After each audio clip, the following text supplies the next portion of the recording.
اس حوالے سے جغرافیات کے ماہرین اور تحقیق کرنے والوں کا یہ کہنا ہے کہ وہاں ایک سلطنت آباد تھی جس کا نام خزاری تھا۔ اس قوم کے حوالے سے ایک مشہور کتاب دا جیوز آف خزاری میں تفصیل سے بیان کیا گیا ہے اور کہا گیا ہے کہ یہ قوم اس قدر طاقتور تھی کہ اس وقت کی بڑی فوجیں بھی ان کا مقابلہ نہ کر سکی تھی۔ جب ان کے خروج کا وقت آئے گا تو ان کی زبان سے ایک لفظ خود بخود جاری ہو جائے گا جس کی توفیق اللہ نے تاحال ان سے چھین رکھی ہے، اور وہ لفظ ہے انشاءاللہ۔ جب وہ اس لفظ کو ادا کریں گے تو دیوار توڑنے میں کامیاب ہو جائیں گے اور ہر طرف ایک قہر برپا ہو جائے گا۔ یہ مخلوق خدا کو اپنی شر انگیزی اور فتنہ انگیزی کا نشانہ بنائیں گے۔ ان کی طاقت کا اندازہ اس بات سے بھی لگایا جا سکتا ہے کہ حضرت ذوالقرنین جو کہ ایک بہادر اور طاقتور بادشاہ تھے اور ان کی فوج بھی ان کا مقابلہ نہیں کر سکتی تھی، اس لیے ان کو دیوار کے پار قید کر لیا گیا۔ جب یہ قوم آزاد ہو جائے گی تو وہ تباہی مچاتے ہوئے نکل پڑے گی اور ان کا پہلا گروہ بحر تبریہ تک پہنچے گا اور اس جھیل کا سارا پانی پی جائے گا جو کہ فلسطین کے شمال میں واقع ہے اور فلسطین کی سب سے بڑی جھیل کہلاتی ہے۔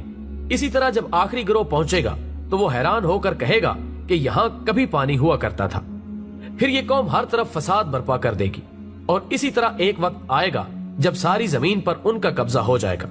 اور جب یہ قوم یروشلم کے پہاڑ پر پہنچے گی تو کہے گی اب تمام زمین پر ہمارا قبضہ ہے، اور آسمان کی طرف تیر برسائے گی اور وہ تیر خون آلود ہو کر واپس آئیں گے۔ اس وقت حضرت عیسیٰ علیہ السلام کا ظہور بھی ہو چکا ہوگا اور وہ دجال کو قتل کرنے کے بعد دنیا کا امن و امان واپس لوٹانے کی کوشش میں سرگرداں ہوں گے۔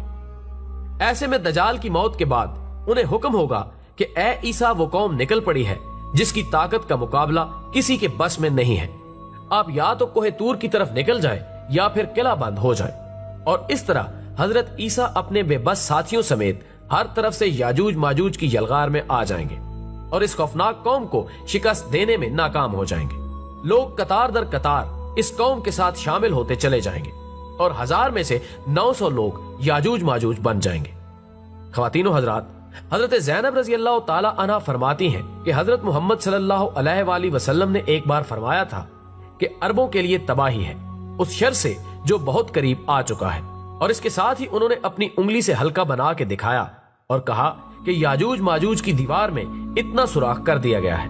تو حضرت زینب رضی اللہ تعالی عنہ نے فرمایا کہ یا رسول اللہ، کیا ہم تباہ ہو جائیں گے حالانکہ ہم میں سے بہت سے نیک لوگ ابھی موجود ہیں؟ تو حضرت محمد صلی اللہ علیہ وآلہ وسلم نے فرمایا ہاں، جب خباثت بہت زیادہ ہوگی۔ صحیح بخاری۔ دوستو، اس کے علاوہ قرآن مجید کی سورہ نساء میں یہ بیان کیا گیا ہے جس بستی کو ہم نے تباہ کر دیا تھا اس کے باشندوں پر پابندی ہے کہ وہ وہاں نہیں جا سکتے یہاں تک کہ یاجوج ماجوج نہ کھل جائیں اور وہ بلندیوں سے اترتے نظر آئیں گے۔ دوستو، یہاں جس بستی کے تباہ ہونے کے بارے میں بتایا گیا ہے وہ یروشلم میں ہے جو صدیوں پہلے تباہ ہو گئی تھی، لیکن آج کل بالکل اسی جگہ اسرائیل کی بستیاں آباد ہو چکی ہیں۔ لوگوں کا آنا جانا لگ گیا ہے جو کہ نہایت حیرانی کا باعث ہے، کیونکہ قرآن کے مطابق ایسا تبھی ممکن تھا جب وہاں یاجوج ماجوج نہ ہو،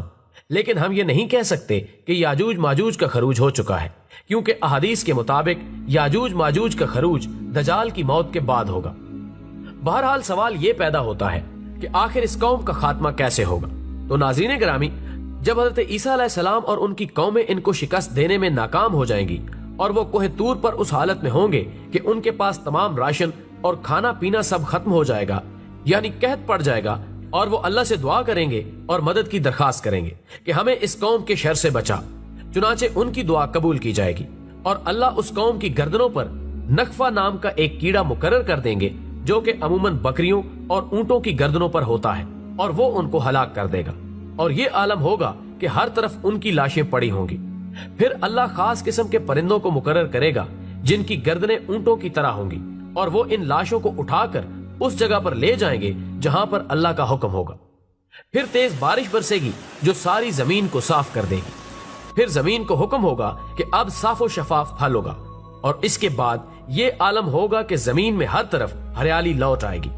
پھل اس قدر ہوں گے کہ ایک انار بہت سے لوگوں کے لیے کافی ہوگا، اور مویشیوں کا دودھ پوری بستی کے لیے کافی ہوگا۔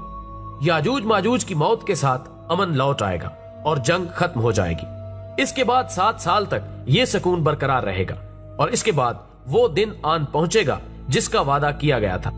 یعنی اس کے بعد قیامت کے قائم ہونے میں کوئی شک و شبہ باقی نہیں رہے گا۔ اس وقت توبہ کے تمام دروازے بند ہو جائیں گے اور کسی کی توبہ قبول نہیں کی جائے گی۔ اللہ سے دعا ہے کہ وہ